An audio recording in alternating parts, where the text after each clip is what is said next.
क्यों रूटीन बनाते हैं? क्यों आपको लगता है कि आप पढ़ना शुरू कर देंगे और अब जब चलेंगे तो कभी रुकेंगे नहीं? ये ऐसा क्यों लगता है? क्यों लगता है आपको कि अब 1 तारीख से पढ़ना शुरू? क्यों ये लगता है आपको कि कोई बात नहीं, आज सैटरडे है, सैटरडे संडे एंजॉय कर लेते हैं, मंडे से तो पढ़ना शुरू ही कर देना है? क्यों आपको ऐसा लगता है कि अब होली का दिन नजदीक आ रहा है, होली में 4-5 दिन बचा हुआ है, अब होली बाद जो पढ़ाई लिखाई शुरू करेंगे वो बिल्कुल अब तो रुकना नहीं है? क्यों ऐसा आपको लगता है कि अभी फूफा जी आए हुए हैं, मामा जी आए हुए हैं, एक बार ये मामा जी फूफा जी चले जाएं, उसके बाद जो हम पढ़ाई करना शुरू करेंगे तो कभी रुकेंगे ही नहीं, अपने लक्ष्य तक, गोल तक पहुंचने के बाद ही रुकेंगे? क्यों ऐसा आपको लगता है? और सच्चाई ये है कि कभी भी आप पढ़ाई लिखाई शुरू भी नहीं कर पाते, कभी शुरू ही नहीं कर पाते। आपके फूफा मामा आ जाते हैं, चले जाते हैं, दोबारा भी आ जाते हैं, तीसरी बार भी आ जाते हैं, लेकिन आप वहीं के वहीं रहते हो।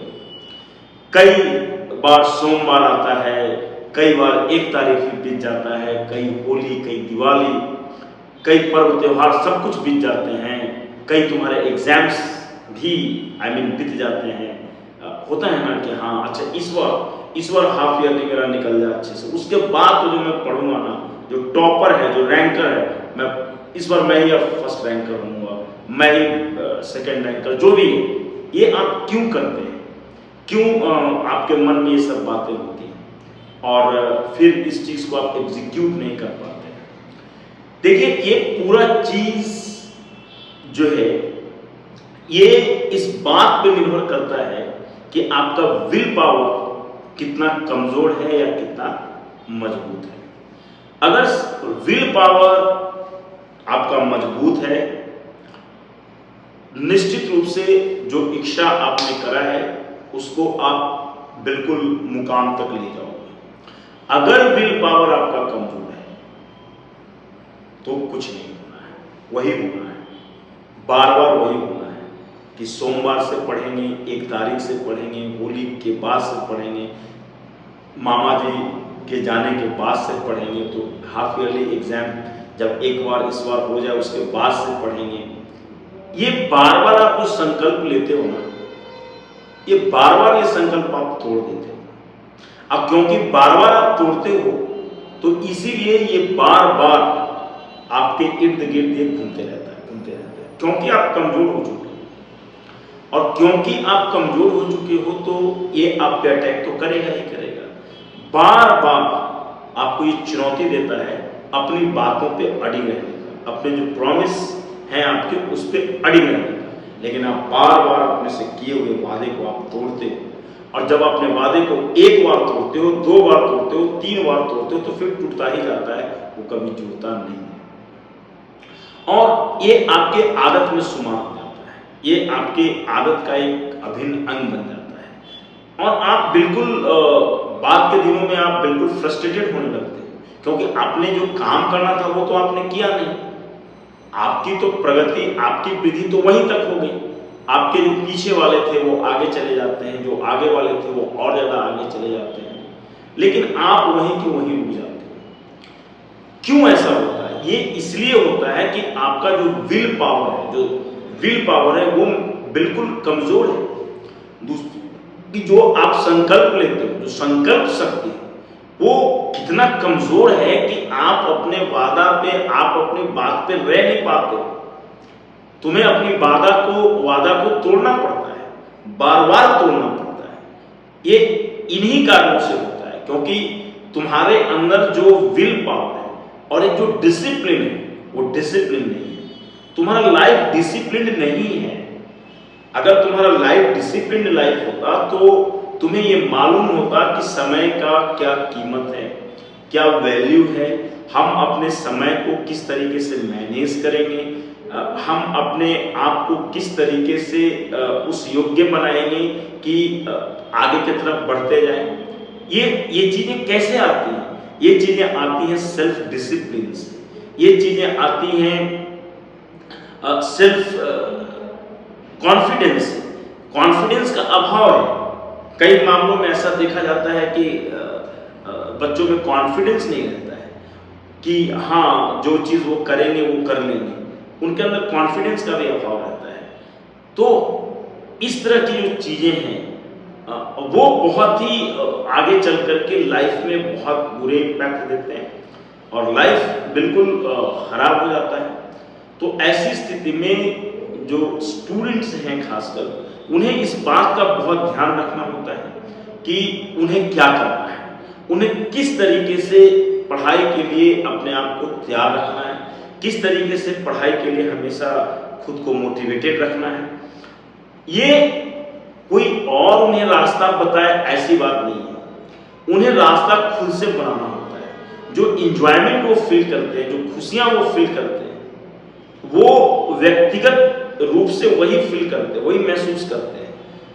जो काम करने के बाद जो खुशी होती है, जो मेहनत करने के बाद जो खुशी होती है, जाहिर सी बात है वो काम करने वाला व्यक्ति ही महसूस कर सकता है, बाहरी आदमी तो कभी महसूस नहीं कर सकता है। तो वो चीज आपको इंस्पायर करता है, वो चीज आपको मोटिवेट करता है।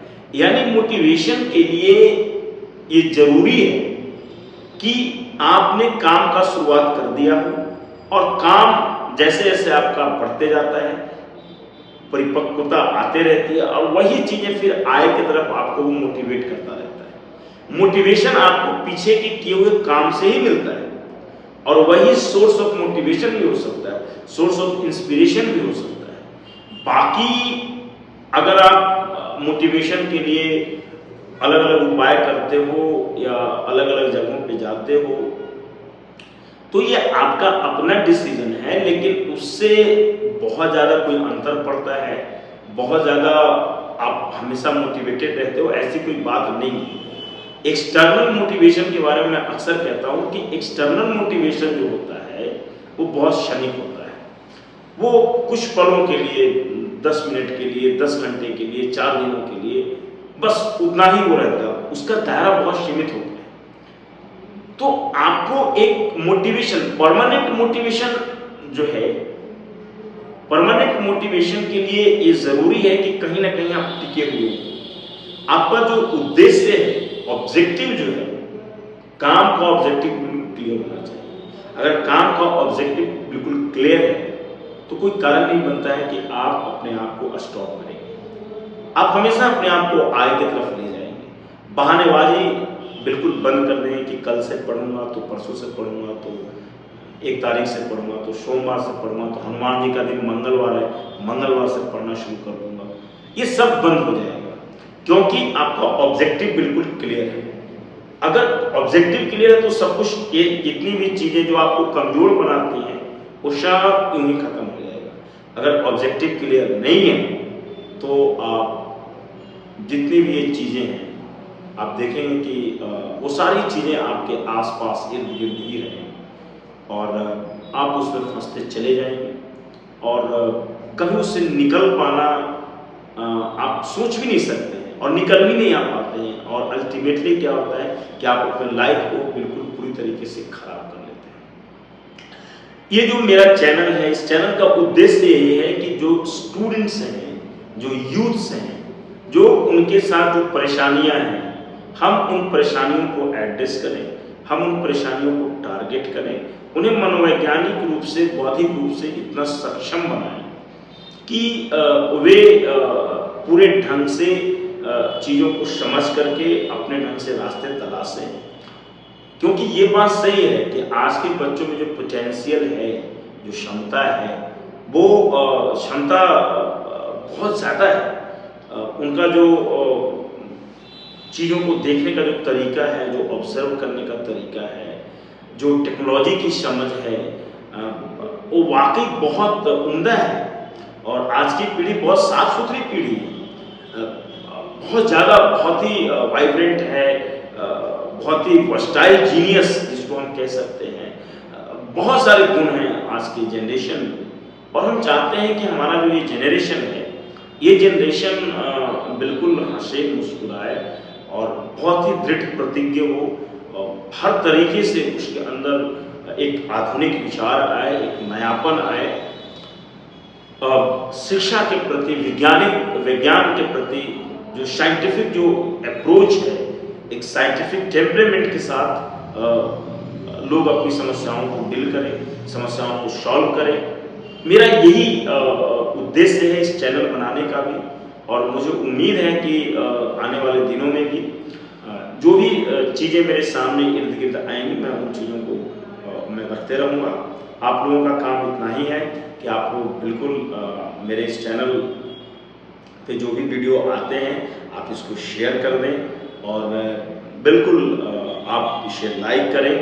और चूँकि मैं ये समझता हूँ कि ऐसे वीडियो की ज़रूरत है, ऐसे वीडियो की ज़रूरत है, तो अपने दोस्तों तक पहुँचाएं ऐसे वीडियो को। और अब जब संकल्प लेंगे पढ़ाई करने का, तो अब जो एक बार अपने आप से वादा करेंगे, आप उस वादा पे टिके रहेंगे। आपको कोई बड़ा वादा नहीं करना है, आपको छोटा सा वादा करना है। और मैं इसे वादा भी क्यों कहूँ, मैं तो इसे समझ की बात कहता हूँ कि आपके अंदर ये समझ घटित हो जाए कि पढ़ना आपके लिए क्यों जरूरी है। पढ़ाई के अलावे जो अन्य चीज़ें हैं जो आपको डिस्ट्रैक्ट करती हैं वो ज़रूरी नहीं है। तो ये दोनों चीज़ों में अंतर करना आप सीख लेंगे, आपका लाइफ बहुत अच्छा बन सकता है। तो आज भर इतना ही।